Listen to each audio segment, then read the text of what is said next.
আল্লাহ রাব্বুল আলামিন বলেন, সফল যদি হতে চাও, সফলতার কিছু শর্ত আছে। কোরআনকে আমি যতটুকু পড়াশোনা করেছি, খুঁজে খুঁজে কয়টা শর্ত বের করেছি। 9টা শর্ত যার পূরণ হয়ে যাবে, সে বান্দা কখনো ফেল করবে না, সে বান্দা সফল হয়ে যাবে। কয়টা কাজ বলেন? 9টা কাজ, 9টা শর্ত পূরণ করতে হবে। এর মধ্যে 1 নম্বর শর্ত হলো ইন্নাল্লাযীনা আমানু ওয়া আমিলুস সালিহাত। নিঃসন্দেহে যারা ঈমান আনবে এবং নেক আমল করবে, তাদের কোনো ব্যর্থতা নাই, তাদের কোনো পরাজয় নাই। তারা মহা সাফল্যে সাফল্যবান হয়ে আল্লাহ তাআলা তাদের জন্য এমন জান্নাত রেখেছেন যার নিচ দিয়া নহর প্রবাহিত। যেরকম সুবহানাল্লাহ, নহর, নদী প্রবাহিত। সে জায়গায় থাকবে হলো 4টা নহর। জান্নাতের নহর হলো 4টা। দুধের নহর, মধুর নহর, পানির নহর, শরাবের নহর। সেই জায়গায় পানির নহরও থাকবে, দুধের নহরও থাকবে। দুধ আমরা দুনিয়াতেও পান করি, জান্নাতেও পান করব ইনশাল্লাহ। বললেন না তো? দুনিয়ার দুধ পান করলে পরে মানুষ বুড়ো হয়ে যায়, দুনিয়ার খাবার খেলে পরে মানুষ বুড়ো হয়ে যায়। কিন্তু জান্নাত একবার পেটের মধ্যে উঠায় নেয়, জান্নাতের মধু যদি একবার পান করে নেয়, জীবনে তার কোনোদিন পৌঢ়ভাব আসবে না, বার্ধক্য আসবে না, চামড়া কষে যাবে না। ওই বান্দা সারা জীবন জান্নাতের মধ্যে চিরযৌবন নিয়ে সেই জায়গায় বেঁচে থাকবে। যেরকম সুবহানাল্লাহ। জান্নাত এমন একটি জায়গার নাম যেখানে বুড়া হওয়ার কোনো সুযোগ নাই, আবার ঘুমও নাই সেখানে। চাচা চলে গেলেন, আবার আসবে। আচ্ছা, যাক, সমস্যা নেই, একটু বসেন। আমরা আগে ভাগে উঠতে চাই, কিন্তু আমাদের কপালটা এমন, বুঝলেন, লেখা থেকে প্রধান বক্তা কিন্তু হয়ে যায় শেষ বক্তা। মেইন টাইমগুলো, যৌবন টাইমগুলো সব খাইয়া শেষ করে আমারে উঠায় দেয় এমন সময়, যে সময় দুনিয়ার চাপ, ঘুমের চাপ, পেশাবের চাপ, ঘুমের চাপ, বাড়ি যাওয়ার চাপ, সব চাপে আমি মহাচাপ, মহা সমস্যা। পরীক্ষার হলে যেতে হবে 10টায়, যদি 1টায় যায় খাতা পাবে? ফজরের নামাজ 5:15, যদি 8টায় উঠে নামাজ পড়ে কাম হবে? সারাদিন কষ্ট করে রোজা রাখছি, ইফতার করতে হয় সূর্যাস্তের পর, যদি এশার নামাজের সময় খায় কাম হবে? কাম হবে না। তাহলে রোজার সময় মতো, নামাজ সময় মতো, পরীক্ষার সময় মতো, ওয়াজ মাহফিল কই সময় মতো হয় না। একটু আগে ভাগে উঠলে ভালো হয়। সব কিছুর একটা মূল যৌবন কাল থাকে মানুষের। এই রাত 10টা, 12টা, 1টা, এই টাইমটা হচ্ছে ঘুমের একটা প্রচুর একটা, এটা হচ্ছে মেইন শিডিউল। এটা ব্রেনটা অলস হয়ে যায় এই সময়। যাই হোক, আল্লাহ পাক দেশের কমিটির ভাইদেরকে এই বিষয়ে সজাগ সতর্ক থাকার তৌফিক দান করুন। জোরে বলি আল্লাহুম্মা আমিন। কাম হয় না। ময়মনসিংহে এক মাহফিলে গেছি, 8টার দিকে গেছে মাহফিলে। কমিটি বলে, হুজুর খান, ঘুমান। তো বললাম, খাবো ঘুমাবো মানে? আপনি ঘুমান, আপনাকে যত সময় তুলব। গত বছর প্রধান বক্তা যে সময় উঠছে তার 1 ঘন্টা আগে আপনাকে উঠাবো। ডাক দিছে রাত 3টায়। রাত কয়টায়? 3টায়। তো উঠলাম, উঠে বললাম, ভাই আলোচনা কখন? গত বছর প্রধান বক্তা উঠছিল 4:30টায়, এবার আপনি 3:30টায় উঠেন। এই হচ্ছে আমার দেশ। কত বিচিত্র মানুষ আমার দেশে। একটু বসেন, আমরা 9টা শর্ত পূরণ করব, জান্নাত বুঝে নেব। জোরে বলি ইনশাআল্লাহ। আর জোরে বলি ইনশাআল্লাহ। তাহলে কোন খাবার খেলে বুড়া হবে না বলেন তো? দুনিয়ার দুধ? কিসের দুধ বলেন? কিসের দুধ? জান্নাতের। জান্নাতের 4টা নহর পান করলে পরে কোনদিন বুড়া হবে না সেই বান্দা। মধু পান করবে, জীবনী শক্তি তার ডাবল ডাবল হয়ে যাবে, যৌবন ডাবল ডাবল হয়ে যাবে। এবং জান্নাতের মধ্যে থাকবে এক্সট্রাক্টেড ড্রিঙ্কস, শরাব থাকবে। দুনিয়ার পচা মদ নয়, দুনিয়ার পচা মদ খেয়ে তাল না বেতাল, হোশ না বেহোশ। মদের মদ খায় রাত 3টার দিকে দরজার কাছে এসে ডাকে, বউকে ডাক দে, ওঠ খোল, ভাগ দে, শুয়ে পড়বো, ভাল লাগে না, এক লাইনে সব শেষ। দরজায় ডাকতেছে, বউ এখন মনে মনে ভাবতেছে যে ও যে কয় বোতল খাইছে আল্লাহ জানে। একা আসার সাহস পায় না, ছেলেকে ডাক দিয়ে বলে, বাবা তোর আব্বা আসছে, সাথে চল, না জানি কোন থাপ্পড় চোটে কপালে। ছেলের সাথে নিয়ে দরজার কাছে এসে দরজার হুকটা খুলে, শিকলটা খুলে সামনে দাঁড়ায় আছে। বইয়ের দিক তাকায় আছে, স্বামী লাল টকটকা চোখ, বইয়ের দিকে তাকায় বলে, আম্মা আসসালামু আলাইকুম। বউ বলে, হাইরে আমার পোড়া কপাল। ঘুম থেকে উঠে স্বামীর মুখে মায়ের ডাক, তোমার কি একটু হুঁশ নাই? একটা যুবক ছেলের পার্শ্বে দাঁড়ায় আছে, তার সামনে আমার মা বলে ডাকো। ছেলের দিকে তাকায় বলে, দুলা ভাই আসসালামু আলাইকুম। তাহলে দুনিয়ার নেশার প্রতিক্রিয়া হচ্ছে সে পাগল। আর জান্নাতের যে ড্রিঙ্কস আল্লাহ পাক বান্দাকে দিবেন, এতে তার সেন্স, এর মেধা আর শার্প হবে, যৌবন আর ডাবল ডাবল হয়ে যাবে। জোরে বলি সুবহানাল্লাহ। সবাইকে সেই জান্নাতের 4টা নহর পান করবেন, সেই 4 জাতীয় পানীয়, জুস, এগুলো কি সবাই খেতে রাজি আছেন? সবাই নামাজ না পড়লেও হবে। চাচা, নামাজ না পড়লে হবে না? এদিকে এরকম দরবার আছে কিনা জানি না, দরবারের মুরিদ হলে নামাজ লাগে না, আছে নাকি? এগুলো আছে, পিটাইয়া সোজা করবেন সবগুলো। যে দরবারের ভণ্ড বলে নামাজ লাগে না, ওই ভণ্ডরে আম গাছের সঙ্গে বাইন দেয়, দড়ি দিয়ে পিটাইয়া সোজা করবেন একদম। বদমাইশ সেগুলো। রাগ করতেছেন নাকি? নামাজ কয় ওয়াক্ত? আমার নবীর জিন্দেগিতে কোনোদিন নামাজ কাজা হয়েছে? তো নবী নামাজ কাজা করে না, তুমি কোন পীরের মুরিদ? পীর নামাজ পড়ে না। এক একটা পীরের চেহারা কি সন্ত্রাসের মতো, আছে না কিছু? এই যে মহাস্থানগড়ে বৈশাখের শেষ বৃহস্পতিবার কিছু ভণ্ড আসে, ওদের ভাবসাব দেখে মনে হয় এরা এই গ্রহের মানুষ না, অন্য গ্রহ থেকে আসছে। সে মোষগুলো কি এক একটা মোষের বাহার, মোষ মোটা তো, মানে ভিটামিন কোথাও না থাকলে মোষে ভিটামিন আছে না নাই? সে মোষ 2.5 ইঞ্চি হাইব্রিড জাতের মোষ, বড় বড় গোছা, কি যেন খায়, লাল টকটকা মোষ, লাল শালু পড়ে আছে, সালার চট পড়ে আছে, হাসেও না কান্দেও না। মানুষ মনে করে এটাই বুঝে আল্লাহওয়ালা, কারণ দুনিয়ার কোনো হুশটুস নাই। যাদের দুনিয়ার হুশ নাই ওরা তো পাগল, ও আল্লাহর ওলি হতেই পারে না, ঠিক কিনা? পাগল, অসামাজিক, ব্যক্তিত্বহীন, কোন নেশাখোর কখনো আল্লাহওয়ালা হতে পারে না। এটা মাথায় রাখবেন সব সময়ের জন্য। অনেকদিন আগে আমি গাবতলী দিয়ে যাচ্ছিলাম, ঢাকার গাবতলী দিয়ে মানিকগঞ্জ মাহফিল। আগামীকালকে আমার ওই দিকে মাহফিল আছে, দিনের বেলা আছে হলো গাজীপুরে। তো আমি মানিকগঞ্জ যাচ্ছিলাম, যাওয়ার পথে এরকম সালার চট পরে রাস্তার ফুটপাত দিয়ে হেঁটে হেঁটে যাচ্ছে এক ভণ্ড, পিছে পিছে কিছু লোক যাচ্ছে পাগল। পিছন থেকে ডাকতেছে, বাবা, ও বাবা, তোর বাড়িতে বাপ নাই? বাবা গো।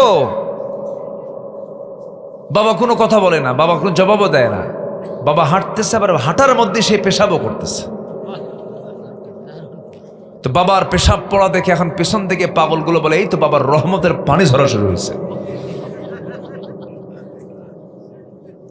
এই হলো শয়তান। ইসলাম কি এমন মনে হয় আপনাদের? বলেন তো, ইসলাম কি এমন? আবার কিছু কিছু দরবার আছে, জিকির করতে করতে আম গাছে ওঠে, জাম গাছে ওঠে, ভুল করে বড়ই গাছে ওঠে না। বড়ই গাছে কি আছে? কাটা আছে। জিকির করতে করতে হঠাৎ করে এই বাঁশের আগায় বসে আছে। বলেন তো, এই বাঁশের আগায় ওঠা কি এত সস্তা? বহুত প্র্যাকটিস করা লাগছে। যে এই বাঁশের আগায় উঠতে পারে, ওর নিশ্চিত ছোট্টবেলায় নারিকেল চড়ছিল। বদমাইশ। আমরা ঈমান এনেছি, নেক আমল করব। জোরে বলি ইনশাআল্লাহ, জোরে বলি ইনশাআল্লাহ। ঈমানদার ব্যক্তিত্বহীন হবে না, ব্যক্তিত্ববান হবে, ব্যক্তিত্ব সম্পন্ন হবে। তার কথা, তার হাঁটা, তার পোশাক, তার চাল, তার চলন, তার পরিচ্ছন্নতা, তার উদারতা, তার আচরণ হবে সবার থেকে ভিন্ন। সে হচ্ছে ইমানদার। চোর বলে ভণ্ড হয়, কি বল, পীর হয়, এগুলোর ধারে পাশে আমরা যাব না। জোরে বলি ইনশাআল্লাহ। নামাজ আছে, ইমান আছে, নামাজ নাই, তার মজবুত ইমান নাই। ইমান নাই বললে আবার আরেক গন্ডগোল লাগবে। দেখেন না, আমার দেশে ফতুয়া, সবাই তো মুফতি ফতুয়া দেয়, নামাজ না পড়ি ইমান তো আছে আমার। আছে না এরকম? বলে না, বলে কিনা, বলে কিনা, বলে। বলেন তো আমার দেশে নামাজই বেশি না ইমানদার বেশি? দেখছেন সব ইমানদার হয়ে গেছে। নামাজই বেশি না ইমানদার বেশি? ইমানদার বেশি, ইমানদারই বেশি। আপনি নামাজি হয়েছেন তো কি হয়েছে, আমার ইমান আছে তো।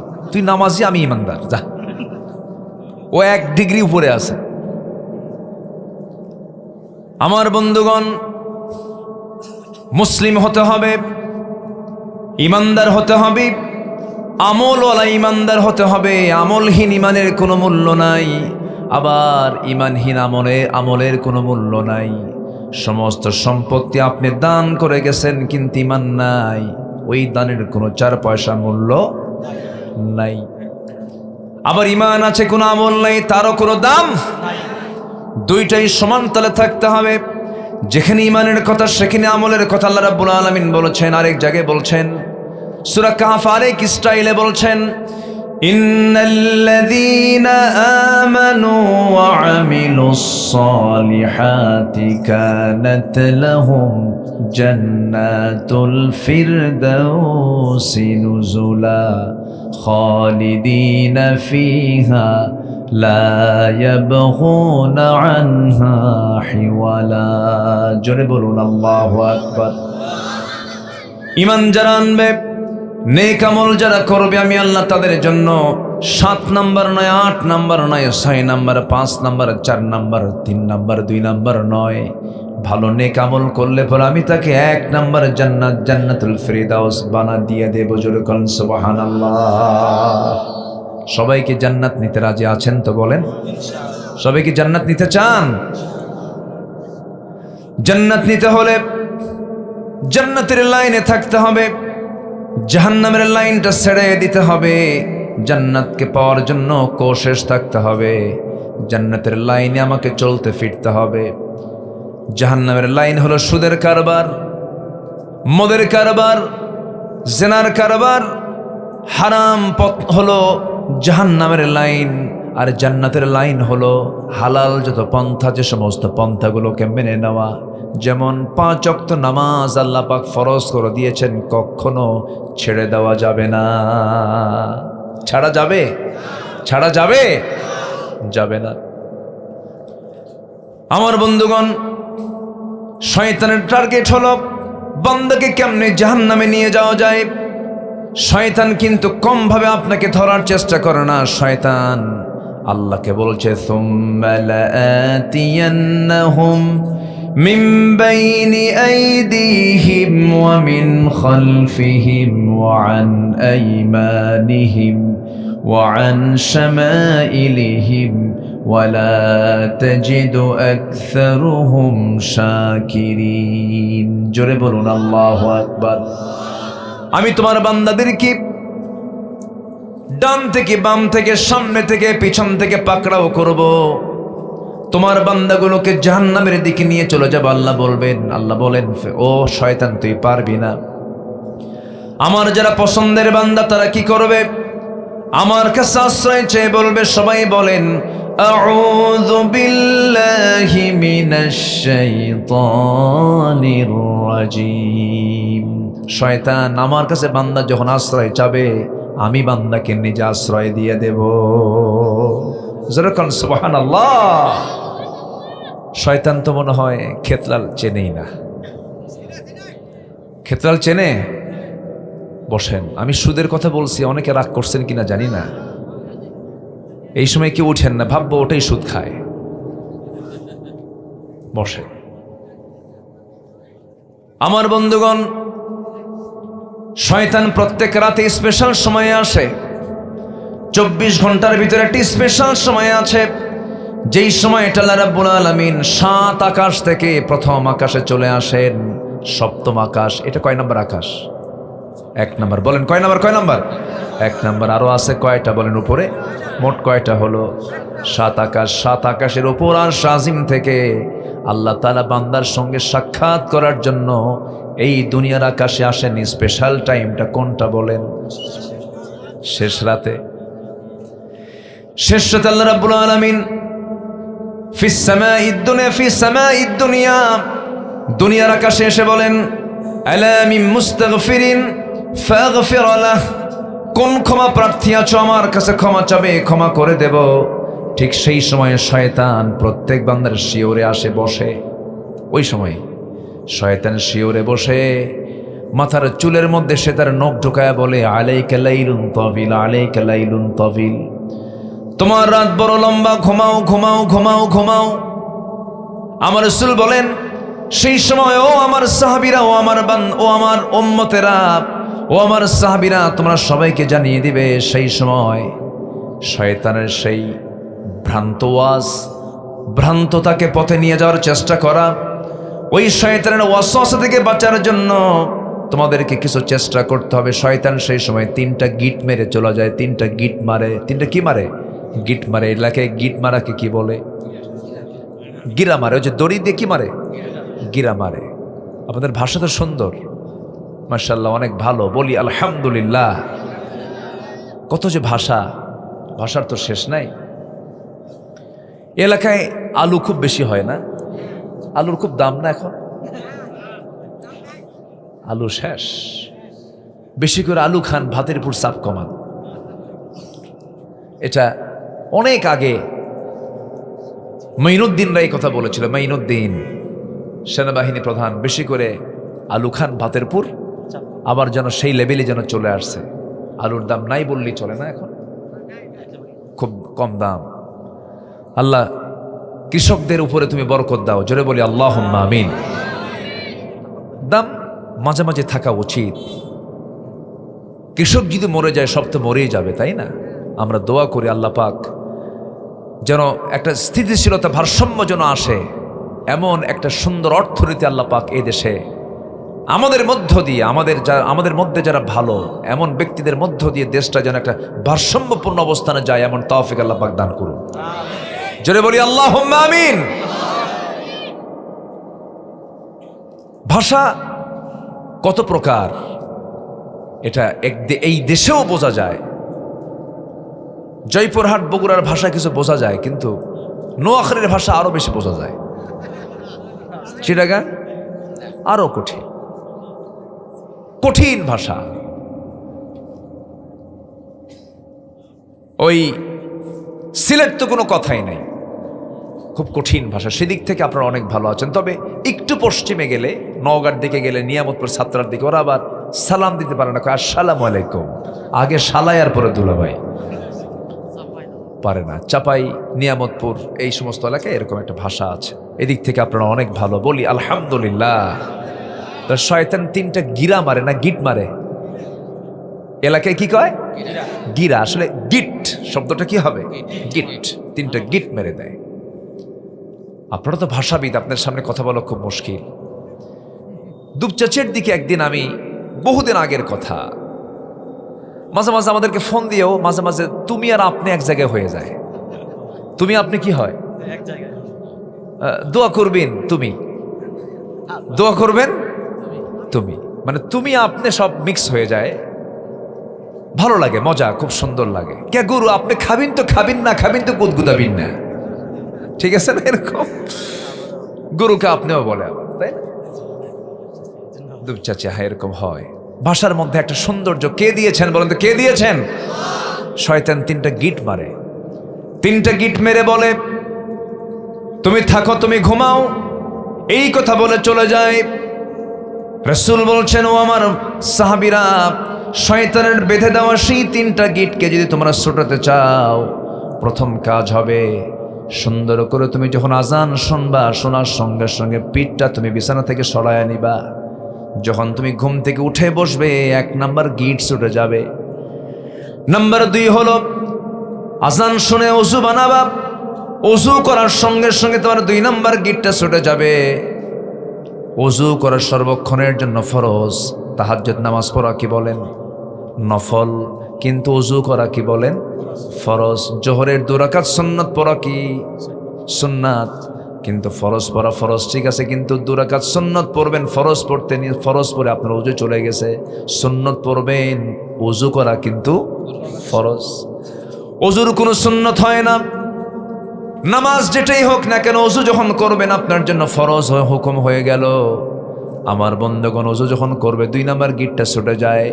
বান্দা যখন নামাজের উদ্দেশ্যে বাড়ি থেকে পায়ে হেঁটে হেঁটে মসজিদের দিকে রওনা দিয়ে যখন সূরা ফাতিহা পড়ে রুকুতে চলে যায়, নামাজটা যখন আদায় করে, 24 ঘন্টার জন্য 3 নাম্বার গিট ছুটে যাওয়ার পর 24 ঘন্টার জন্য শয়তান তার কাছে আসার আর সাহস পায় না। জোরে করুন সুবহানাল্লাহ। গিট মারে কয়টা বলেন? কোন সময়ে বলেন? কোন সময়? শেষ রাত্রিতে। সবাইকে এই 3টে গিট ছুটাতে রাজি আছেন? সবাইকে রাজি আছেন? কারা কারা? দেখি গিট কারা কারা ছুটাবেন দেখি। জোরে বলি ইয়া আল্লাহ, আমাদেরকে 5 ওয়াক্ত সালাত আদায় করার তৌফিক তুমি আল্লাহ দিয়া দাও। জোরে বলি আমিন। আরো জোরে আমিন। নামাজ কয় ওয়াক্ত? সবচেয়ে বেশি মুসল্লি খুঁজে পাওয়া যায় কোন ওয়াক্তে বলেন? জুমার নামাজ। কোন নামাজ বলেন? কোন নামাজ? আর সবচেয়ে কম মুসল্লি কোন ওয়াক্তে বলেন? ফজরে। কিন্তু গ্রামে যদি জরিপ করেন, গ্রামের মধ্যে যারা বসবাস করে সবচাইতে বেশি টাইম থাকে, মানে সবচাইতে বেশি উপস্থিত থাকে যে নামাজের টাইমে, সেটা কোন নামাজ বলেন? এশাও বাইরে থাকে, মাগরিবও বাইরে থাকে, অনেকে আসরও বাইরে থাকে, জোহরও বাইরে থাকতে পারে, কিন্তু একটা টাইম সবাই থাকে গ্রামে, সেটা বলেন কোন সময়? সবচেয়ে কম মুসল্লি কোন সময়? রাসূল বলেছেন যাদের ফজর নামাজ হয় না, মুনাফিক শ্রেণীর আলামত হলো যাদের ফজর নামাজ হবে না। তো এখন বলেন, গ্রামে গ্রামে মানুষ বেশি না মুনাফিক বেশি? বলেন। ফজর নামাজ পড়ে না।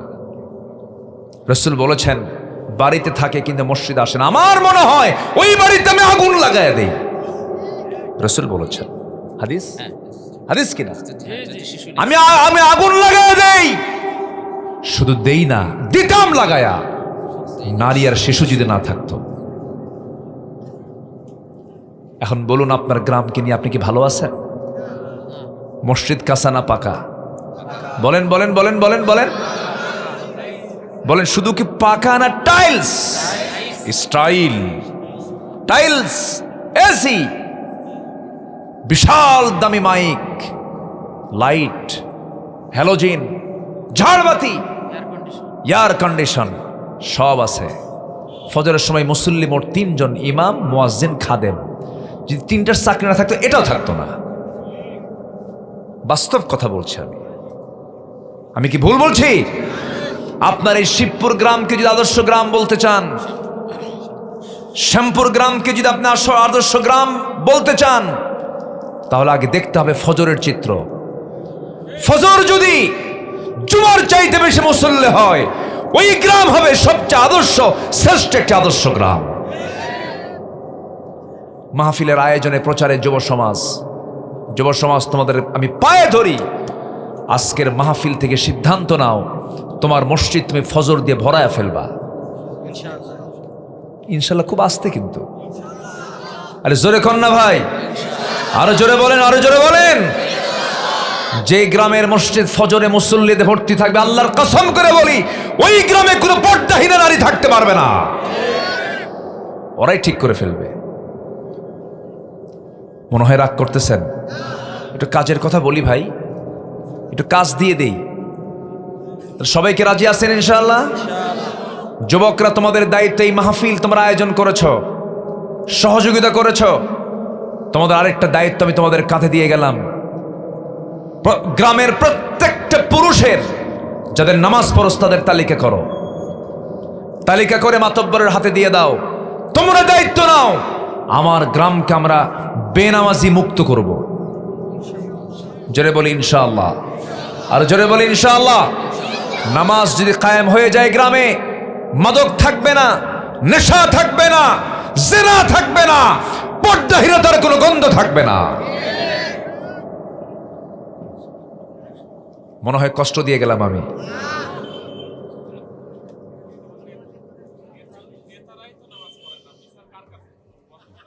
হ্যাঁ, এখন লাইনে আসে একটু। ঠিক আছে, দেখবো নে। কতক্ষণ থাকবেন আপনারা বলেন?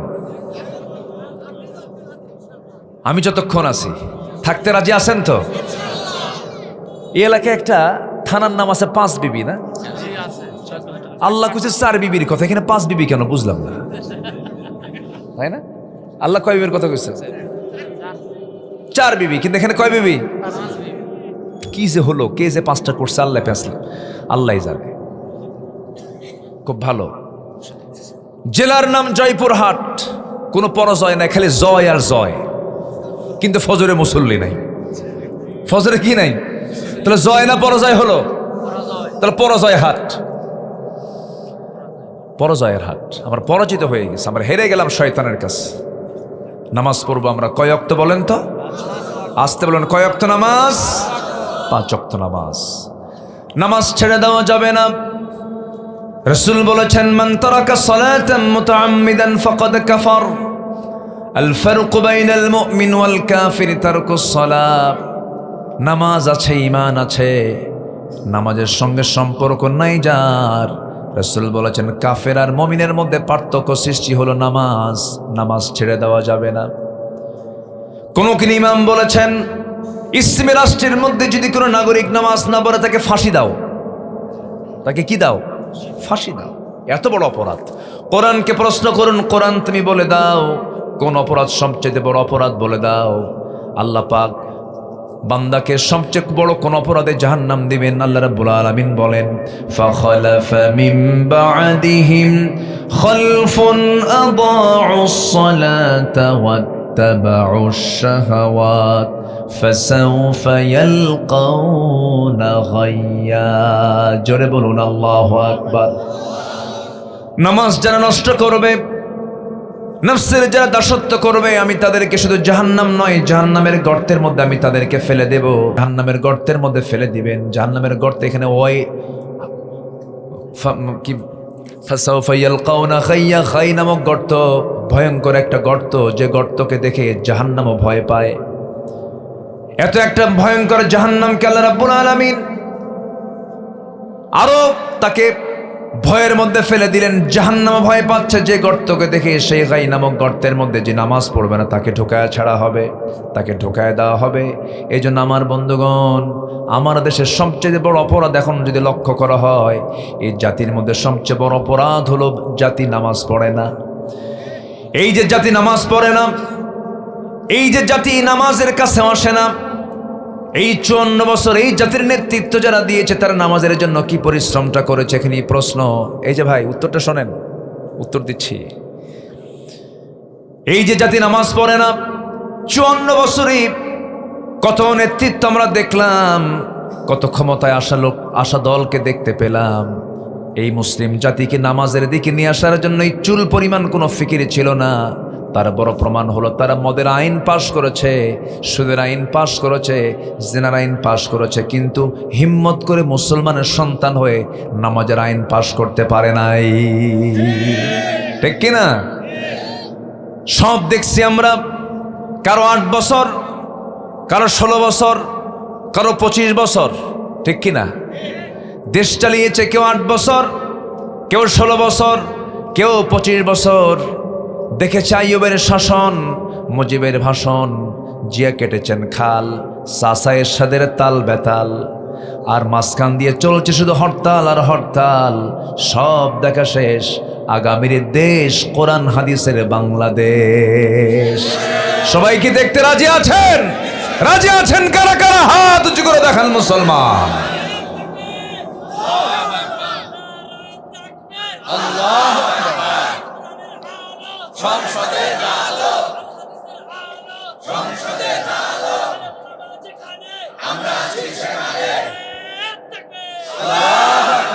আমার নেতা তোমার নেতা, এটা যেন বাদ না যায়। আমরা নেতার সংকটে আছি, আমাদের কোনো সংকট নেই, শুধু নেতৃত্বের সংকট দূর হলেই জাতি সব সোজা হয়ে যাবে, ঠিক কিনা? কোনো চোরকে আমরা নেতৃত্ব দিতে চাই না। দেশ থেকে শুধু টাকা লোপাট হয়েছে, ওরা দেশকে ব্যবসার পুঁজি বানিয়েছিল। আমার দেশের সন্তানগুলোকে হাতে অস্ত্র তুলে দিয়ে সন্ত্রাস বানিয়েছে, আর নিজের সন্তানদেরকে ইউরোপ আমেরিকায় পড়াশোনা করাইছে, বিয়ে বাড়ি বানাইছে আমেরিকা। সম্মানিত ভাইয়েরা, আমরা তাদের হাতে আর দেশ দিতে চাই না, আমরা আমানতদারদের হাতে আমরা দেশ তুলে দিতে চাই, যারা দেশকে প্রকৃত ভালোবাসে। আল্লাহ কবুল করুন, জোরে বলি আমিন, আরো জোরে আমিন। সফল হওয়ার জন্য এক নম্বর শর্ত হলো আমরা ঈমান আনবো, নেক আমল করবো, জোরে বলি ইনশাআল্লাহ। কিন্তু আমরা আমাদের দেশে কিছু মুসলমান কেমন দেখতে পাই, যাদের সকালবেলা ঈমান আছে, বিকেলবেলা ঈমান নাই। ইউসবিহু মুমিনান ওয়া ইউমসি কাফিরান। সামান্য এক বিড়ির কাছে ঈমান বিক্রি করে দেয়। আপনি কি জানেন, আপনি একটা চোরকে সমর্থন দিলেন, সেই চোর চুরি করবে, আর আপনি বসে বসে সেই গুনাহ আপনার আমলনামায় যাবে। এটা খেয়াল করার দরকার আছে না নাই বলেন তো? আপনার ডাকাতকে ভোট দিবেন, সমর্থন করবেন, ওই ডাকাত ডাকাতি করবে, খুন করবে, খুনের গুনার অংশ আপনার আমলনামায় যাবে। একটাবার কি ভাববেন না আপনি? মনে হয় কষ্ট দিচ্ছে আপনাকে, কথাগুলো বলার কি দরকার আছে ভাই? আচ্ছা, এই ওঠে কেন, যাচ্ছে কেন এই লোকগুলো, যাচ্ছে সবই কি এক নাম্বার? বসেন, একটু বসেন না ভাই, কত সময় কত দিক চলে যায়। শেষ বিশ্বকাপ খেলা হলো কোন সালে জানো? আমি কক্সবাজার থেকে আসতেছি মাহফিল করে, ফিরতেছি ঢাকার দিকে, রাত 2টার দিকে হঠাৎ করে ফোন। ভাবলাম কোনো মৃত্যু অথবা কোনো ইমার্জেন্সি কোনো নিউজ হতে পারে। সালাম দিয়ে বলে, হুজুর আমি আপনার কাছে ফোন দিয়েছি, একটু খাস করে দোয়া করবেন। অত রাতে দোয়া হয় কন্ত? তো বললাম, আপনি ফোন দিয়েছেন কেন, কি ব্যাপারটা কি? হুজুর আমি নিজেও দোয়া করলাম, আপনিও দোয়া করবেন। আমি কিছুক্ষণ আগে 2 রাকাত নামাজ পড়েছি, কিছুক্ষণ পর ব্রাজিল আর্জেন্টিনার খেলা। আমার রাগ এমন উঠলো, কি কব আর। তাহলে রাত 3টা পর্যন্ত যদি জেগে থেকে খেলার অপেক্ষায় থাকতে পারে, যেখানে বসে আছেন এই জমিন একদিন আমার আপনার জন্য আল্লাহর কাছে সাক্ষী হতে পারে, নাজাতের কারণ হতে পারে। একটা লোক উঠবেন না, জোরে বলি ইনশাআল্লাহ। কত সময় কত জায়গায় চলে যায়। এই জায়গায় বসার যে সম্মান, যে মর্যাদা, এটা যদি কেউ বুঝতো, লটারি দিয়ে হলেও বসতো, এই জায়গায় উঠতো না, টিকিট কেটে বসে থাকতো। গোপীনাথের মেলা আছে নাকি দিকে আশেপাশে? যাবেন, বেশি করে যাবেন, সব পাবেন। ভাবতেছেন হুজুর কোনো খোঁজ খবর রাখে না। সম্মানিত ভাইয়েরা, ঈমান আনবো আমরা সাহাবীদের মতো, জোরে বলি ইনশাআল্লাহ। আমার দেশে কিছু লোকের নামই আছে ঈমান আলী, ও ঈমান নিয়ে বসে আছে না? এরকম আছে না? নাম হলো ঈমান আলী, নামাজ পড়ে না। নাম হলো রমজান আলী, রমজান মাসে দুপুর বেলা ভাত খায়। নাম হলো হিম্মত আলী, সাইকেলের চাকা বাস্টলে শীত হয়ে পড়ে। নাম হলো আতর আলী, গোটায় গায়ে গাজার গন্ধ। নাম হলো বাদশা মিয়া, ভিক্ষা করে। নাম হলো খোকা মিয়া, বয়স 80 বছর, ও এখনো খোকায় আছে, বুড়ো হয় নাই। নাম দিয়া বংশ দিয়া জান্নাত মিলবে না। ঈমান একটা গুরুত্বপূর্ণ বিষয়। নাম দিয়ে বংশ দিয়ে যদি জান্নাত মিলতো, আবু লাহাবের বংশ, আবু জেহেলের বংশ, আমার নবীর বংশ 2 না 1 বংশ। বাবার পরিচয় দিয়ে যদি সন্তান জান্নাত পেয়ে যেত, নূহ আলাইহিস সালাতু ওয়াস সালাম নবী ছিলেন, তার ছেলে কেনান, জান্নাত না জাহান্নাম? জাহান্নাম। নবীর বউ লূত আলাইহিস সালাতু ওয়াস সালামের বউ ছিল একজন কাফেরা, জান্নাত না জাহান্নাম? জাহান্নাম। স্বামীর পরিচয় দিয়া, ছেলের পরিচয় দিয়া, বাবার পরিচয় দিয়ে যদি জান্নাত মিলে যেত। ইব্রাহিম আলাইহিস সালাতু ওয়াস সালাম একজন নবী ছিলেন, তার বাবা ছিল একজন মুশরিক আযার, জান্নাত না জাহান্নাম? জাহান্নাম। অতএব কোনো বংশের পরিচয় দিয়ে জান্নাত মিলবে না, বাবার পরিচয় দিয়ে জান্নাত মিলবে না। জান্নাত পেতে হলে বংশ লাগবে না ঈমান লাগবে। সফলতার 1 নম্বর শর্ত হলো ঈমান। 9টা শর্ত আছে, কেবল চলতেছে কয় নাম্বার বলেন? নুরু। ওয়াজ কি শেষ না শুরু? বহু লম্বা লম্বা কথা। একজন সাহাবীর কথা মনে হলো, মাসখানেক আগে, মাস 1.5 আগে গিয়েছিলাম মক্কা মদিনায়, ঘুরে আসলাম।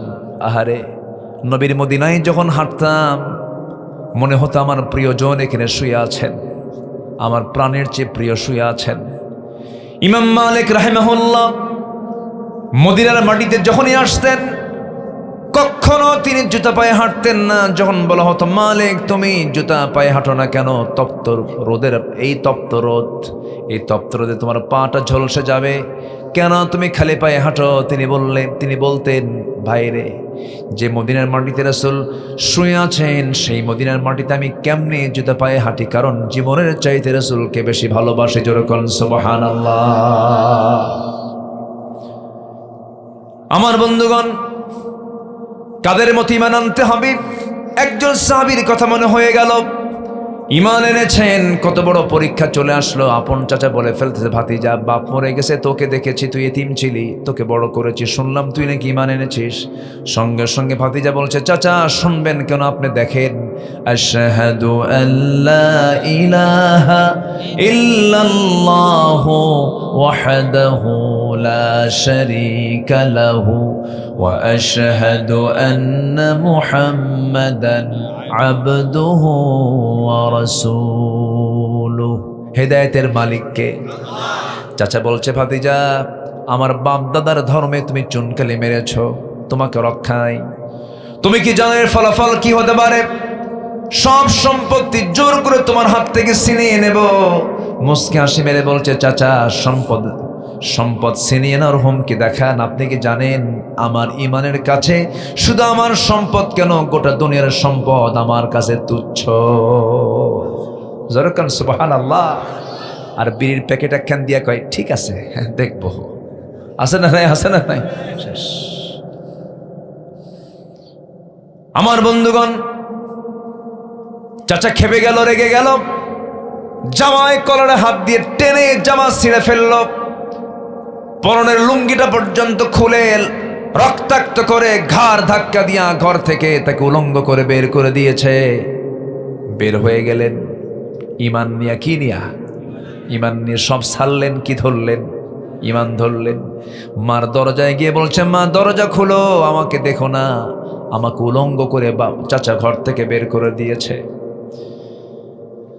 মার কাছ থেকে একটা চাদর নিলেন, ছোট্ট একটা কাপড় নিয়ে কোনো মতো সতরটা ডাকলেন। সেই সময় শীতকাল চলে, শীতের মধ্যে খালি গায়ে হেঁটে হেঁটে তিনি ওই মদিনা পর্যন্ত, নবীর দরবার পর্যন্ত চলে গেলেন। নবীর দরবারের সামনে গিয়ে, দরজার সামনে গিয়ে দাঁড়ায় নক করছেন, ইয়া রাসূলুল্লাহ সালামুন আলাইক। নবীজি দরজা খুলেই দেখেন গায়ে কিছু নাই, থরথর করে কাঁপে, চেহারা সাদা হয়ে গেছে, ঠান্ডায় কাঁপতেছে। ভিতরে ঢুকলেন, নিজের গায়ের সুন্দর দুটো জুব্বা তিনি বের করে বলছেন, ও আল্লাহর গোলাম, গায়ে আগে কাপড়টা পরে নাও, তোমার তো ঠান্ডা লাগছে।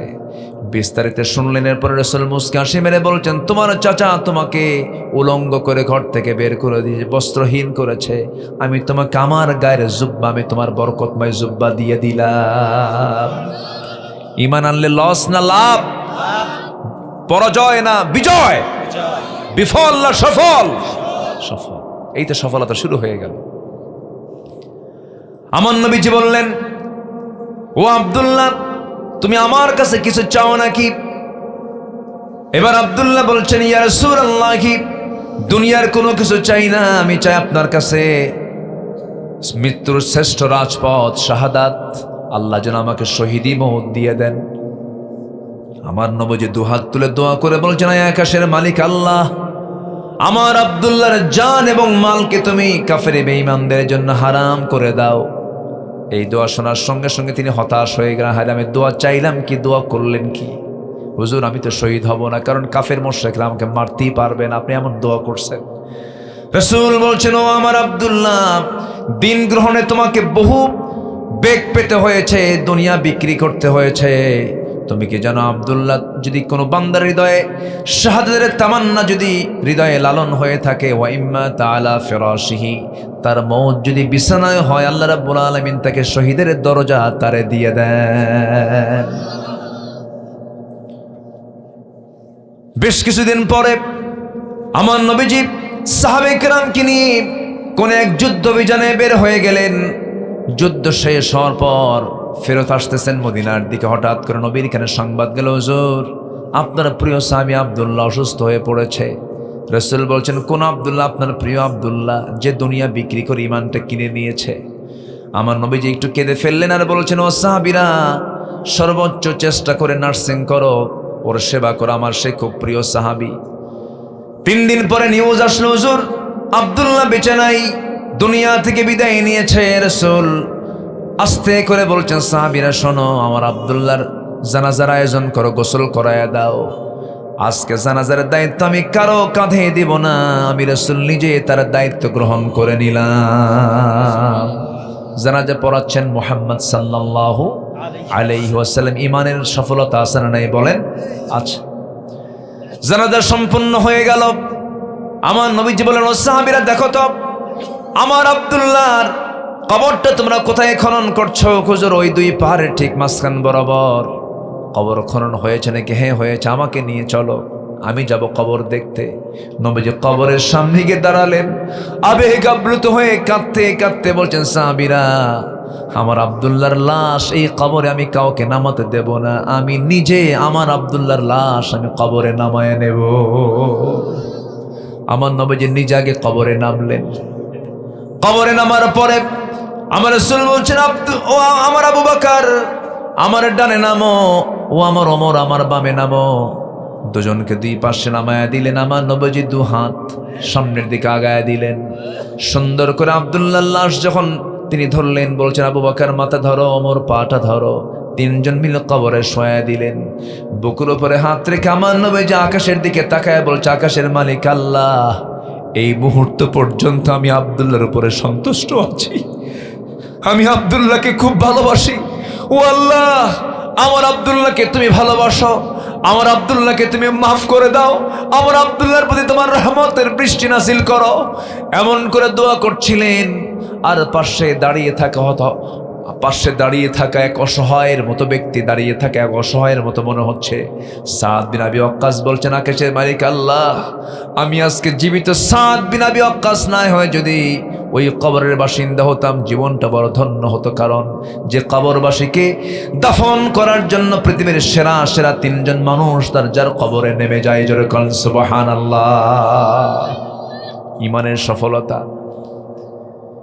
ইমানকে লালন করব আমরা। সবার আগে ইমানকে আমরা প্রাধান্য দেব। ইমানদার মিথ্যুক হবে না, ইমানদার গীবতকারী হবে না, ইমানদার হিংসুক হবে না, ইমানদার চগলখোর হবে না, ইমানদার জমি ঠেলবে না, ইমানদার বান্দার প্রতি জুলুম করবে না, ইমানদার কখনো মিথ্যা সাক্ষ্য দেবে না, ইমানদার কখনো আল্লাহর আইনকে লঙ্ঘন করবে না। ইমানদার হবে সকল বান্দার চাইতে স্বতন্ত্র, জোরে বলেন সুবহানাল্লাহ। হিংসা আছে? হিংসা না, এলাকায় হিংসা নাই। জমি কেনে একজন, ঘুম হয় না আরেকজনের, আছে কি না? কিনলো কেমন জমিটা? শ্যামপুর গ্রামের একটা ছেলে বড় অফিসার হলো, অমুকের ছেলে বড় অফিসার হয়ে গেছে, আরেকজনের ঘুম নাই। আরে হলো কেমনে রে? কেমনে হলো? এই যে জলে, এটার নাম হলো হিংসা। এটার নাম কি বলেন তো? হিংসা। বলা উচিত, আল্লাহ তুমি তাকে দিয়েছ, আমারও দাও। আল্লাহ তুমিও তাকে বড়, তুমি তাকেও বড় করো, আমাকেও বড় করো। এই উদারতা থাকতে হবে ইমানদারদের মধ্যে। জোরে বলি ইনশাআল্লাহ। আগের যুগে মানুষ বিয়ে করতে যেত ঘোড়ায় চড়ে, আবার গরুর গাড়িও ছিল, তাই না? পালকি ছিল। তো ঘোড়ার চড়ে অনেক সময় বিয়ে করতো আগের যুগের মানুষ।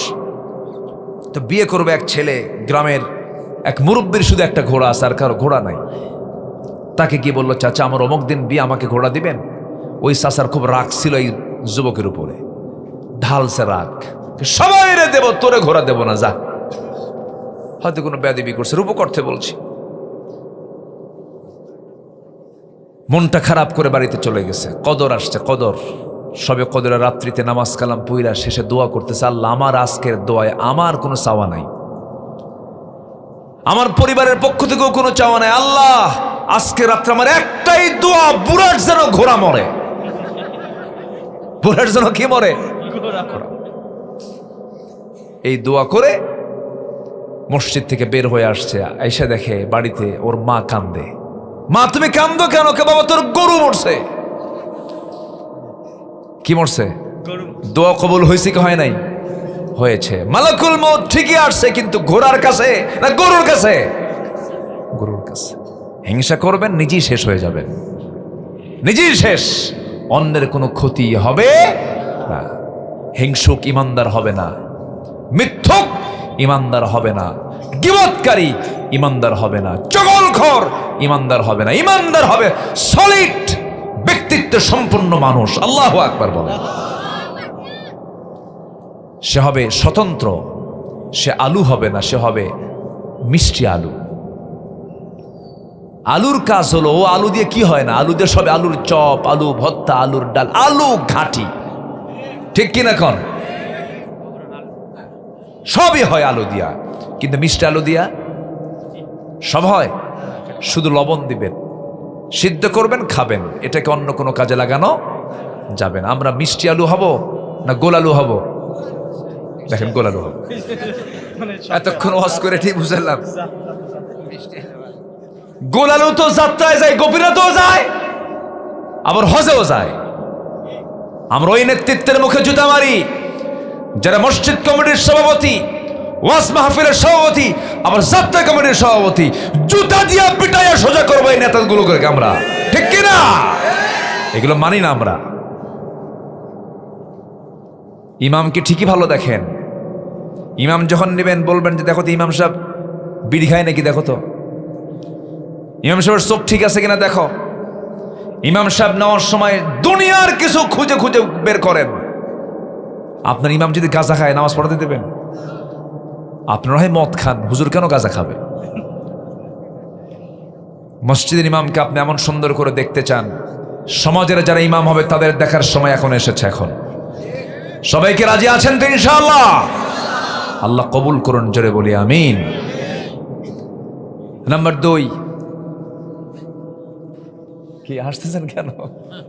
ওয়াজ আজকে কদ্দুর হয় না, টেনশন নাই, আমি এক লাইনে শেষ করে দিতে পারবো। যদি বলেন 5 মিনিটে শেষ করে দেব আলোচনা। চলো একটু বসেন। নাম্বার 2, পরিশুদ্ধিতা, নফসের শুদ্ধতা দরকার। আচ্ছা বলেন তো কোনটা ভালো হওয়া দরকার, বাইরেরটা আগে না ভিতরেরটা আগে? বাইরেরটা না ভিতরেরটা? বাহির সব ঠিক, কিন্তু ভিতর কিচ্ছু নাই, লাভ আছে? লাভ নাই। ভিতরটা আগে ঠিক করতে হবে। ভিতর হচ্ছে নফস। ভিতরটা কি বলেন তো? নফস। সুন্দরী মেয়ে দেখলেই কি দেখতে মন চায়? চুপ করে আছে, মনে হয় সব ফেরেশতা বসে আছে, বুঝলেন? নিষ্পাপ মাসুম বাচ্চা সব। সুন্দরী নারী দেখলে কি দেখতে মন চায়? এখন তো মনে হচ্ছে পুরুষ, দেখতে মন চায়? দেখা যাবে? দেখতে মন চায়, তাকাই তো মন চাবে, তাকানো যাবে। এটার নাম ঈমান। এটার নাম কি বলেন? ঈমান। এটাই হচ্ছে নফসের শুদ্ধতা। নফসকে রোগী বানানো যাবে না, নফসকে রোগাক্রান্ত করা যাবে না। মন চাবে আমি চেয়ে থাকি, মন চাবে আমি খারাপ কাজে যাই, কিন্তু যাওয়া যাবে না। এটার নাম হচ্ছে নফসের শুদ্ধতা। আমরা নফসকে শুদ্ধ রাখবো, জোরে বলি ইনশাআল্লাহ। আল্লাহ রাব্বুল আলামিন বলেন নাম্বার 2, কোন বান্দা সফল? ওই জায়গায় দেখলাম যালিকাল ফাউজুল কাবীর, ঈমান আনবে, নেক আমল করবে, বড় সফলতা পেয়ে যাবে। এবার বলছেন ক্বাদ আফলাহা মান তাযাক্কা ওয়া যাকারা ইসমা রাব্বিহি ফাসাল্লা বাল তু'থিরুনাল হায়াতাদ দুনিয়া ওয়াল আখিরাতু খায়রুন ওয়া আবকা। আমার বন্ধুগণ, ওই বান্দাই সফল যারা নফসকে যারা শুদ্ধ করতে পেরেছে, নফসের শুদ্ধতা যারা আনতে পেরেছে। নফসের শুদ্ধতা আনার আরেকটা গুরুত্বপূর্ণ মাধ্যম হলো সব সময়ের জন্য ভাবতে হবে আমাকে কে দেখছেন। আসতে বলবেন না, কে দেখছেন? আল্লাহ যদিও আছেন সপ্তম আকাশের উপর আরশ আজিম, তার ইলম সব জায়গায় আছেন নাই বলেন? আছে। আল্লাহ বলছেন, বান্দারে তুই আমাকে বড় সাক্ষী বানায় এনে, তুই আমাকে বড় রাজ সাক্ষী বানায় নিয়ে তুই জমিনে চলবি, তুই কোনো খারাপ কাজ করতে পারবি না, কারণ আমি সেখানে আছি, আমার ইলম সেখানে আছে। এই জন্য আমাদের সমস্ত আমলকে মজবুত করার জন্য সবসময় ভাববো আমার সঙ্গে কে আছেন? আল্লাহ আছেন। নফসের শুদ্ধতার সাহায্যার্থী এই বিষয়টা খুবই জরুরি, এই বিষয়টা আমাকে আপনাকে খেয়াল করতে হবে। আমার বন্ধু আল্লাহ রাব্বুল আলামিন নিজে বলেছেন 7 শ্রেণীকে আমি আরশ আজিমের ছায়ে জায়গা দেব। এর মধ্যে একটা অন্যতম শ্রেণী হলো যে বান্দা, যে যুবকের সামনে কোনো নারী সুন্দরী রূপবতী বংশে ঘরের কোনো নারী প্রেমের প্রস্তাব দেওয়ার পর সে বলে ফেলল আমি আল্লাহকে ভয় করি, এমন নফসের শুদ্ধতা যারা অর্জন করবে আমি আল্লাহ রাব্বুল আলামিন তাকে আরশ আজিমের ছায়ে তাকে মেহমান বানাবো। জোরে করুন সুবহানাল্লাহ। এই যুবক, এই বসো না, কয়া চলে যায়। এই যে কি, বসো বসো বসো আব্বা, বসো আব্বা, আব্বা বসো বসো। চলে যাবো তো, আমিও যাব, আমার কালকে ঢাকা, আমি যাব না আমার। আচ্ছা বলেন তো, মেহমান থুয়ে যদি বাড়িওয়ালা দৌড়ায়, এটি কি লক্ষণ ভালো নাকি বলো তো বাবা? এই বসো, এই বসো, আবার যাচ্ছি, চলে বসো বসো।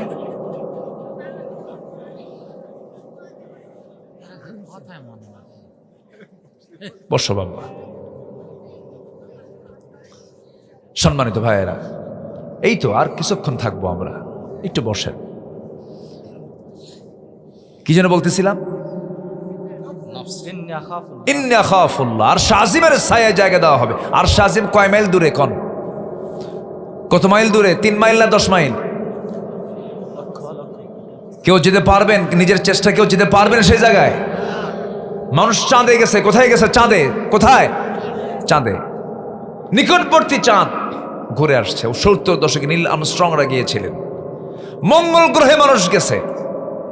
এখন মানুষ যদি চিন্তা করে যে চাঁদ দেখলাম, মঙ্গল গ্রহ দেখব, সূর্য দেখব, উপায় আছে?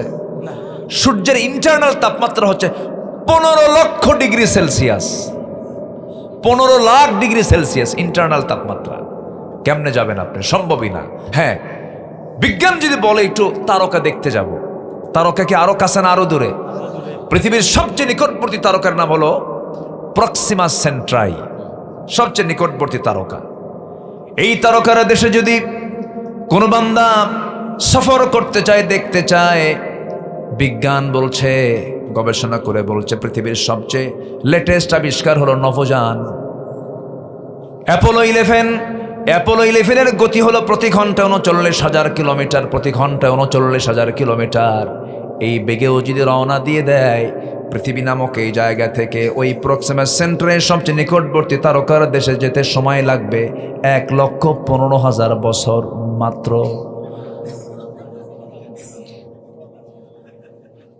ছোট্ট ছেলে বুঝে গেছে, দেখছেন? মাশাআল্লাহ। বলি আল্লাহ আল্লাহ, আল্লাহু আকবার বলেন। 1,15,000 বছর মাত্র।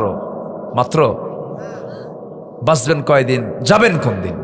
আর আল্লাহ বলছে তুই আমার ভয়ে নিজের সতীত্ব, নিজের যৌবনকে কন্ট্রোল করবি, নফসকে কন্ট্রোল করবি, নফসের শুদ্ধতা আনবি, আমি আল্লাহ তোকে স্পেশাল মেহমান বানায়া আরশ আজিমের ছায়ায় জায়গা দিয়ে দেব। জোরে বলুন সুবহানাল্লাহ। কত বড় নিয়ামত, কত বড় প্রাপ্তি আল্লাহ পাক বান্দাকে দিতে চান। জান্নাতের যে নিয়ামত, দুনিয়ার জন্য আমরা পাগল। আমার রাসূল একটা মরা ছাগলের কান ধরে আছেন, মরা ছাগলের, সে কানটা আবার কাটা। কানটা কি? কাটা। ধরে বললেন এটা কেউ টাকা দিয়ে কিনবা? কুজুর টাকা দিয়ে কেনা যায়? ওর তো কানও ঠিক নাই, দামি নাই। আমার রাসূল বলছেন এই মরা ছাগলটা যেমন তোমার কাছে মূল্যহীন, ঠিক আমার আল্লাহর কাছে দুনিয়াটা এই মরা ছাগলের মতো। এই দুনিয়া পার হয়ে যাবে। জান্নাতের একটা কোড়া রাখার জায়গা, একটা কোড়া রাখার জায়গা, খায়রুদ দুনিয়া ওয়া মা ফিহা, দুনিয়া এবং দুনিয়ার মাঝে যা আছে তার চেয়ে দামি। কেউ তো সুবহানাল্লাহ বলতেছেন না? সেই জান্নাত কি সবাই পেতে রাজি আছেন তো? পেতে রাজি আছেন তো? নিজের বইয়ের দিকে নজর, অন্যর বইয়ের দিকে নজর, এটা যেন মনে থাকে। আবার আমরা নফসকে ইমানদারের নফসে রূপান্তর করব, জোরে বলি ইনশাআল্লাহ। কিছু নফস আছে কুত্তা নফস। কি নফস বলেন? কুকুরের মতো স্বভাব, সব জায়গায় সাটন মারে। কি ঠিক কিনা? ঠিক কিনা? সব জায়গায় চাটন মারে, এটা হচ্ছে কুত্তা নফস। উলাইকা কাল আনআম বাল হুম আদাল। আমি কই নাই, এটা আল্লাহ কইছে। কি ঠিক আছে কিনা? কোন এটা কি আমার কথা বলতেছে নাকি? এরা চতুষ্পদ জন্তু, তার চেয়েও খারাপ, কুত্তার চেয়েও খারাপ। আল্লাহ আমাদের ইমানকে মজবুত করে দেন, জোরে বলি আমিন। ইমান চেক মসজিদে হবে না, ইমান চেক হবে বাজারে। মসজিদে নামাজ পড়ার পরিবেশ আছে, ওখানে ইমান চেক কি হবে? ইমান চেক হবে যাত্রা হচ্ছে, তুমি যাও নাকি? আসতে কন কেন? ইমান চেক হবে, সুদের কারবার চলে, তুমি সুদের কারবার করবা নাকি? এখানে ইমান চেক হবে। তসবিহ জপবেন, মক্কায় যাবেন, মদিনায় যাবেন, ওখানে ইমানের চেক নাই। ওটা তো ধর্মীয় কাজ করবেনই আপনি। রাগ করতেছেন মনে হয় আপনারা। কি নফসকে পচা রাখবো না শুদ্ধ করব? নফসকে শুদ্ধ করব, জোরে বলি ইনশাআল্লাহ। হারাম কিছু খাবো না, হারাম কিছু দেখবো না, হারাম দেখি চিন্তাও করবো না, জোরে বলি ইনশাআল্লাহ। এক সাহাবী বলেন, হুজুর ওয়াজ আমি বেশি শুনবো না, আমারে খুব কম কিছু আমল দেন, আমি জান্নাত পেতে চাই। নবীজি বললেন, তাই বসো। রাসূল কাউকে হতাশ করতেন না, বস এখানে বস, কি করবা তুমি বলো? হুজুর আপনি শিখিয়ে দেন, তুমি কি করতে চাও বলো।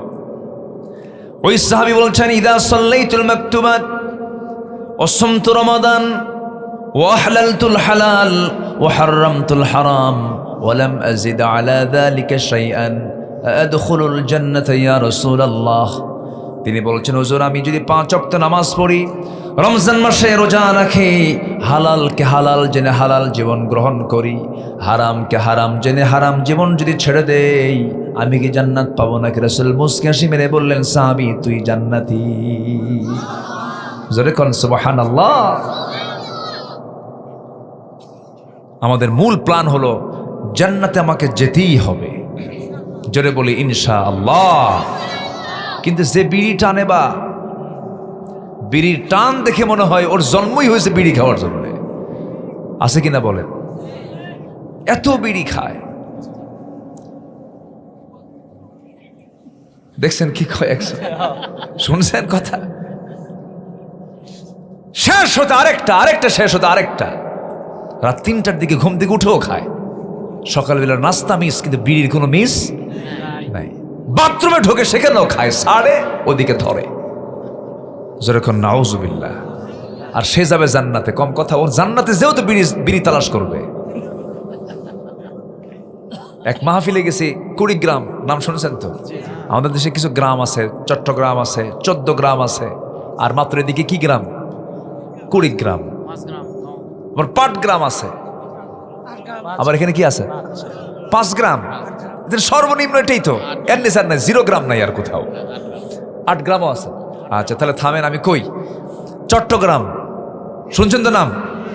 এই কুমিল্লার দিকে আসতে 14 গ্রাম, এরপরে চলে গেছে পাটগ্রাম, তার পাশে আছে হলো কুড়িগ্রাম। 8 গ্রাম, মাত্র 5 গ্রাম। তা আমি গেছিলাম হলো কুড়িগ্রামে এক মাহফিলে। তো আমি এই বিড়ির ব্যাপারে যখন কথা বলছিলাম, জান্নাতের নিয়ামতের কথা বলছিলাম, জান্নাতে এই থাকবে, ওই থাকবে, এই নহর থাকবে, এই খাবার থাকবে, এরকম হুর থাকবে, জান্নাতের বর্ণনা প্রায় 1 ঘন্টা ধরে আয়াত টু আয়াত বলতেছিলাম। হঠাৎ করে এক চাচার সামনে দাঁড়ায় বলে, হুজুর ওয়াজ তো শুনলাম, জান্নাতের বহু নিয়ামত শুনলাম, হুজুর বিড়ি নাই। ওর এমন চিন্তা যে এইটা তো শুনলাম না, থাকবে কিনা। এরকম কিছু জান্নাতে দেওয়া হবে না। জান্নাতে যা খেলে আপনার কলিজা পুরে শেষ হয়ে যাবে, এমন কিছু জান্নাতে দেওয়া হবে না। জান্নাতে যা দেওয়া হবে, আপনার জীবনটারও তরুতাজা হয়ে যাবে। আল্লাহু আকবার বলে। আল্লাহ তুমি সকল নেশা থেকে যুব সমাজকে হেফাজত করো, বিশেষ করে মদ, জুয়া, হেরোইন, আফিম, ফেন্সিডিল, এদিকে নাই তো ফেন্সিডিল, পাঁচ বিবি কোন দিকে, হিলি কোন দিকে, খবর তো আছে? হ্যাঁ, আমার কাছেও খবর আছে। এগুলো করবা না, এগুলোর মধ্যে যাবা না, সব শেষ হয়ে যাবে, সব শেষ হয়ে যাবে। এরপরও সবচেয়ে বড়, এখন আরো বড় ভয়ঙ্কর নেশা হচ্ছে ডিভাইস, এই মোবাইলের, ফ্রি ফায়ার, পাবজি, ক্যাসিনো, এই নেশাগুলো। যুবকরা এগুলো বাদ দাও, দয়া করে বাদ দাও। যুবকরা কুটকুট করে হাসতেছে, বুঝলেন? বোঝে তো, সব সব বোঝে। তুমি বুঝো, কিন্তু তোমাকে বুঝেন কে? আস্তে, তোমাকে বুঝেন কে? জীবন কয়টা? সাজানোর সুযোগ কয়বার? একবার। আর ফিরে পাবা না। সুন্দর করে সাজায় নাও ঈমান দিয়ে, জোরে বলি ইনশাআল্লাহ। আমার ভাইয়েরা, নাম্বার 3 হলো সত্যবাদী হওয়া। নাম্বার 4 হলো আমাকে আপনাকে তাকওয়া অর্জন করতে হবে। তাকওয়াটা কি? তাকওয়া হলো সমস্ত হারাম কাজ থেকে নিজেকে বাঁচিয়ে রাখা। ছোট্ট একটা উদাহরণ দেব আমি। তাকওয়াটা কি? এই যে বোতল দেখতে পাচ্ছেন, গ্লাসটা দেখতে পাচ্ছেন, এরকম একটা বোতল নিয়ে ওমর ফারুক মধু নিয়ে আসছেন বাড়িতে। এক বোতল মধু নিয়ে বাড়িতে এসে বলছে, বউ আমার, এই বোতলটাকে 5টা ভাগ করো। মধুটা 5টা ভাগ করে প্রতিবেশীর 4 ঘরে 4 অংশ দিয়ে আমাদের একটা অংশ আমাদের জন্য রেখে দাও। বউয়ের হাতে বোতল হস্তান্তর করার পরে তিনি বলছেন, না, আমাকে দাও, আমি তোমাকে ভাগ করতে দেব না। বলুন তো, এই আচরণ স্বামী যদি বউয়ের সঙ্গে করে কি হতে পারে? আপনার বউ কি করবে? কোন রাগ হবে? হবে। বলবে, আমারে চিনলে না, 37 বছরের সংসার তুমি ধ্বংস করে দিলা, তুমি আমার বিশ্বাস করো না, কত কি বলবে। কিন্তু ওমর ফারুকের বউ কি আমার আপনার বউয়ের মতো? উনি বললেন, তাই, ঠিক আছে, নেন। একটু হলো তো মন খারাপ হওয়ার কথা, তাই না? নিলেন। বোতলটা নিয়ে করলেন কি? প্রতিবেশীর এক ঘরে ঢুকলেন। প্রতিবেশীকে ডাক দিয়ে বলছেন, প্রতিবেশী আমার, সুন্দর করে 5টা ভাগ করো। একটা ভাগ তুমি নাও, আমাকে দাও, আর বাকি 3টা ভাগ প্রতিবেশীর ঘরে ঘরে পৌঁছায় দাও। সমান ভাগে ভাগ করবা, যেন কম বেশি না হয়। তার অংশের মধুটা নিয়ে চলে আসলেন নিজের ঘরে। বউয়ের হাত ধরে বলছেন, বউ আমার, আমি তোমাকে দারুণ ভালোবাসি, আমি দুনিয়া চালাই, তুমি আমার ঘর চালাও। আমার সন্তানকে দেখো, লালন পালন করো, খুব উপকার হয় আমার। আমি তোমার এই বিশাল বড় খেদমতকে কখনো অস্বীকার করবো না, আমি তোমাকে স্বীকার করে নিচ্ছি আমার বউ। আল্লাহর কসম করে বলে, আমি তোমাকে সন্দেহ করে তোমার হাত থেকে বোতলটা নেই নাই। বোতল নেওয়ার উদ্দেশ্য আমি তোমাকে সন্দেহ করি নাই। বোতল নেওয়ার কারণ হলো, এই বোতলটা আমি এই জন্য নিয়েছি, তুমি যখন সমান 5 ভাগে ভাগ করবে, যদিও সমান হয়ে যাবে, কিন্তু মধু তো তরল জিনিস। এই তরল জিনিস হওয়ার কারণে কিছু অংশ মধু তোমার হাতে লেগে যাবে। সে হোক না 1 ফোঁটা হোক, 2 ফোঁটা হোক, 3 ফোঁটা হোক। এই যে 1 ফোঁটা, 2 ফোঁটা, 3 ফোঁটা মধু যে তোমার হাতে বেশি আসবে, আমাদের অংশে বেশি আসবে, এটা চাই নাই মনে করে মধুবাগের দায়িত্ব আমি অন্যের কাঁধে চাপায়া দিয়েছি। যেরকম সুবহানাল্লাহ। এটার নাম কি? তাকওয়া। অনেক লম্বা লম্বা কথা, সময় তো কম। বলবো বলবো বলবো বলবো ওমর ফারুক রাদিয়াল্লাহু তাআলা আনহু রাতের আধারে বের হয়েছেন।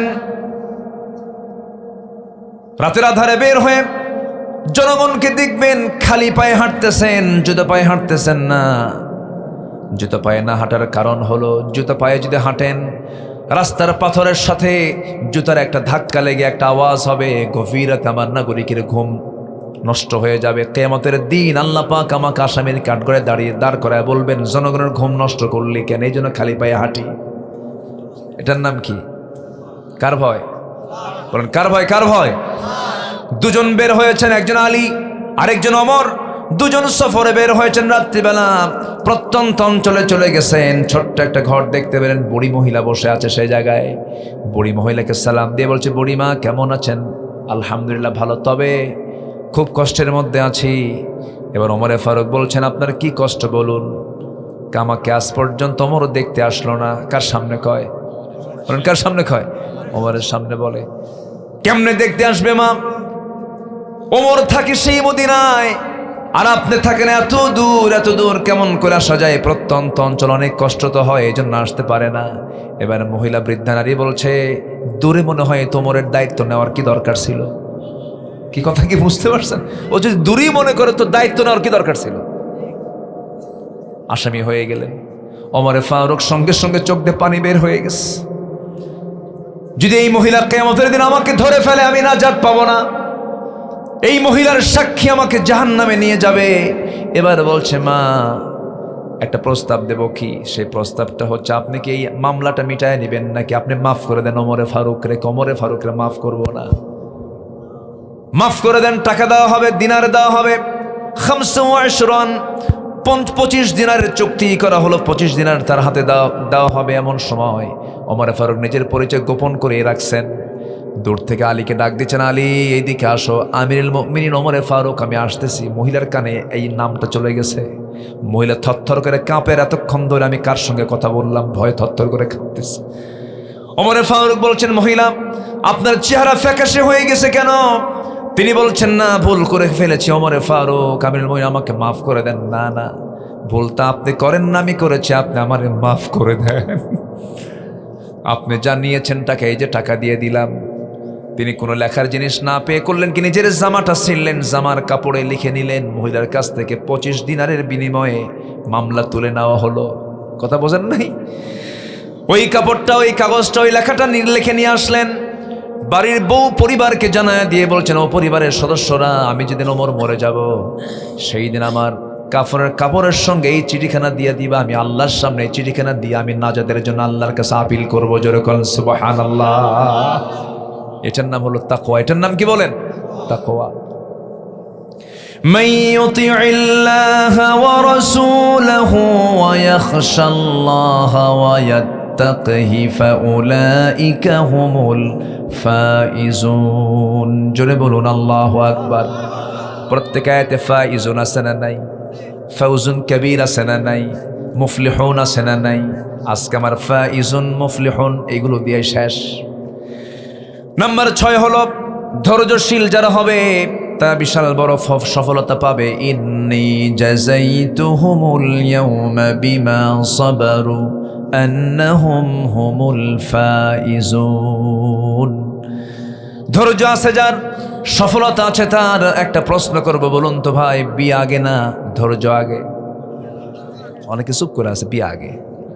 বিয়ে আগে না ধৈর্য আগে? ধৈর্য নাই যার, সংসার নাই তার। ধৈর্য আছে, সংসার আছে। ধৈর্য নাই, সংসার নাই। বলুন তো, ব্যবসা আগে না ধৈর্য আগে?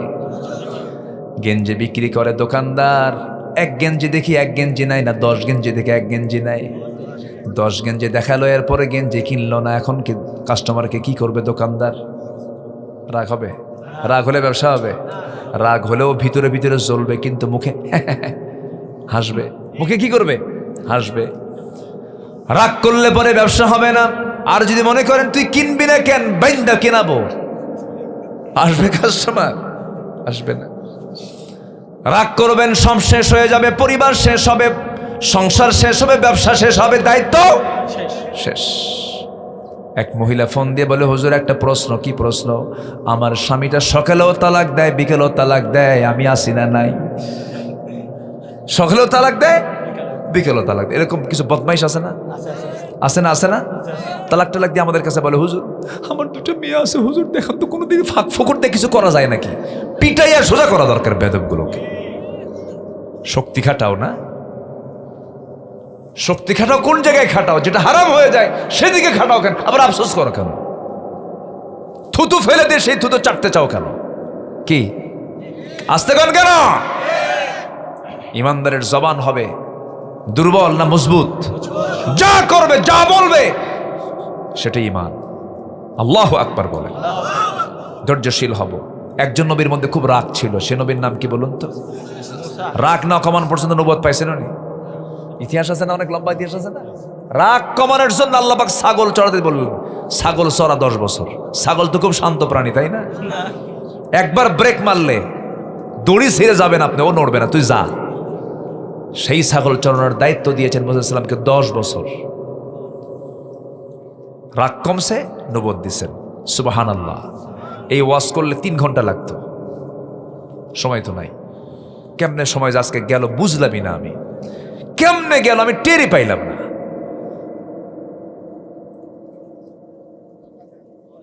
কি কি পড়ে এগুলো সব? শিশির, ঠান্ডা, এখন আর কেউ যায় না, দেখছেন সব বসে গেছে, মাহফিল জমে গেছে। কিন্তু বলি আলহামদুলিল্লাহ।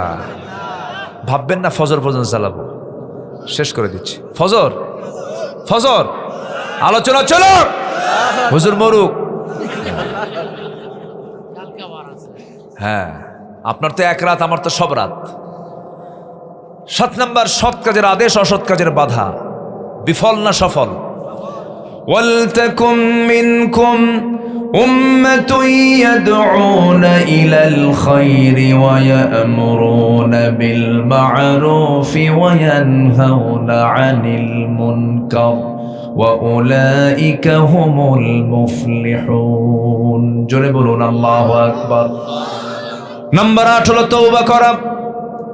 তুবু ইলাল্লাহি জামিআন আইয়ুহাল মুমিনুনা লাআল্লাকুম তুফলিহুন। আছে? আমি কি তুফলিহুন আর মুফলিহুন স্যার আজকে ওয়াজ আছে আমার সব জায়গায়, শুধু এটাই বলতেছি। আমি এটা দিয়ে শুরু করেছি, এটা দিয়ে শেষ করব। আমি আলেম ওলামা যারা আছেন বুঝতেছেন বিষয়টা। আমরা সফল হতে চাই। সফল হতে চাই কার পরামর্শে? আল্লাহ। সর্বশেষ হলো নাম্বার 9, সফল হতে হলে 7টা গুণ লাগবে। قد أفلح المؤمنون الذين هم في صلاتهم خاشعون والذين هم عن اللغو معرضون والذين هم للزكاة فاعلون والذين هم لفروجهم حافظون। মুমিন হতে চাও, 7টা গুণ অর্জন করো। কয়টা গুণ বলেন? কি মুমিন হব আমরা? খাঁটি মুমিন। বলেন কি মুমিন হব বলেন? নাম্বার 1 নামাজ, নাম্বার 2 হলো বাজে কথা বাদ, নাম্বার 3 হলো যাকাত, নাম্বার 4 হলো লজ্জাস্থানের হেফাজত, নাম্বার 5 হলো লিআমানাতিহিম ওয়াহাদিহিম রাউন, আমানত ঠিক রাখা, নাম্বার 6 হলো ওয়াদা ঠিক রাখা, নাম্বার 7 নামাজের ব্যাপারে যত্নশীল হওয়া। আল্লাহ বলছেন তোর হাতে আমি জান্নাত